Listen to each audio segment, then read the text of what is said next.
Hey you guys, what is up and welcome back to my channel, or if you're new, hey girl, hey. So today I'm super excited because I'm going to be testing an all brand new product for you guys. So if you're excited to see what it is, go ahead and keep on watching. Don't forget to leave a like, a comment, and a subscription, and let's go ahead and get started. I feel like I'm a couple of weeks late on this, but it's brand new to me and I believe it's pretty new on the market, and I'm talking about the Maybelline Super Stay 24-Hour Hybrid Powder Foundation. Super pretty packaging. This is what the back looks like. I'm super excited to try this out. I've only ever tried the e.l.f. Camo powder foundation. Other than that, I really don't mess with powder foundations at all. I'm usually about my cream and liquid foundations. So I'm super excited to test this out. I already did my brows, and the next thing I'm going to do is prime my skin. I already have eye cream and moisturizer on. I'm not really sure how I'm supposed to prime my skin when using a powder foundation. So just to be on the safe side, I'm going to use this Earth Harbor Celestine Hydro Plumping Serum. I recently got this from BOXYCHARM and I have really been liking it. So I'm just going to prime the skin with this serum just to add a little bit of extra moisture to the skin. Like I mentioned before, I really don't know how I'm supposed to prime my skin when using a powder foundation. So if you guys have any suggestions or knowledge on the subject, go ahead and leave me a comment down below and let me know. So what I do know about the powder foundation is that I cannot go in with cream products after, just because that would be like really weird and I feel like it would mess everything up. So I'm going to go ahead and go in with some cream blush. I'm using this Milani Cheek Kiss Cream Blush Palette. I'm going to go in with this shade right here, just super lightly, just to give myself a little pop of pink on the skin. Hopefully this will peek through the foundation. If not, I can always go back in with some powder blush. And then I'm going to go in with some concealer as well. And for concealer, I'm going to use this CoverGirl Outlast Extreme Wear Concealer. Honestly, currently this is one of my go-tos. I think it's just because the shade is really working out for me right now. This is in the shade Golden Natural. I just really like how it looks on my skin recently, and I love the coverage on it, so this is definitely a go-to of mine. Okay, so now we're finally going to go into the foundation. I don't know if I mentioned or not, I have this in the shade 128, and this is what it looks like when we open it, and then it comes with the little thing you lift, and it comes with a mirror, and then this little spongy thingy, which I really don't see myself using. I actually like that it comes with a mirror. I don't see myself using this thingy right here. I'm just going to use a brush with it. Although I guess I should show myself using this, but I will probably most likely use this with a brush. But let's just go into it using this. Okay, and then we're going to go in and just swipe that. What do we think? Okay, on that initial swipe, I'm just gonna go right out and say that it seems like it's at least medium to full coverage, just because it covered up that blush. Like, that was pointless. It covered up the blush, so that's good. I'm gonna go in with a little bit more and bring it on around this area. My nose is very red this morning, and it looks like it's covering that up as well.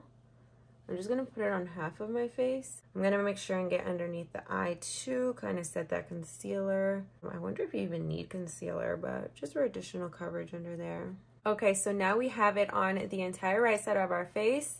So this side does not have it on, and then this side has it on. What do you guys think? You be the judge. Honestly, just looking at it, definitely has really good coverage. It has a really pretty finish to it. So yeah, this is supposed to give you a matte look to the skin, which I 100% agree that it does have a matte finish to it, which I'm not upset about. I feel like with a powder foundation, I would kind of expect that. So I have yet to see a powder foundation that kind of gives a dewy finish. But like I said, I really don't use powder foundations or ever really test them out. This claims it's supposed to be a full coverage hybrid powder foundation with long lasting matte finish, up to 24-hour wear, weightless and comfortable feel, sweat resistant, water resistant. I'll probably do maybe a 12-hour wear test. Right now it is 10:06, if not at the very least like 8 hours. At the very least I can do 8 hours with this on. At the end of the night, when I'm ready to take it off, I will give you guys the end result. But as of right now, I really like how it looks. I mean, you guys can see for yourselves the coverage and the finish on it. I really love it.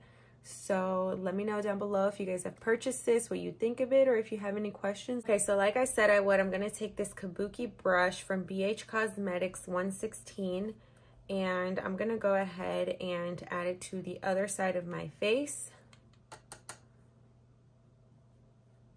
And I'm just going to do like swipes of it. Right away I can tell applying it with the brush definitely gives less coverage than when I applied it with the little sponge it came with.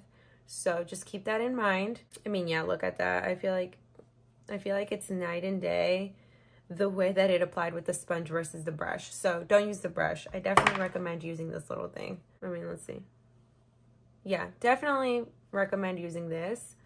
I don't know, I just feel like this works better. It definitely provides more coverage to the skin. Right away I could tell. I mean, that was literally, like I said, night and day. Okay, so now that I have it on my entire face, like I said, definitely prefer using the little sponge it came with. So I don't like it with the brush. It doesn't give as much coverage as it does with this.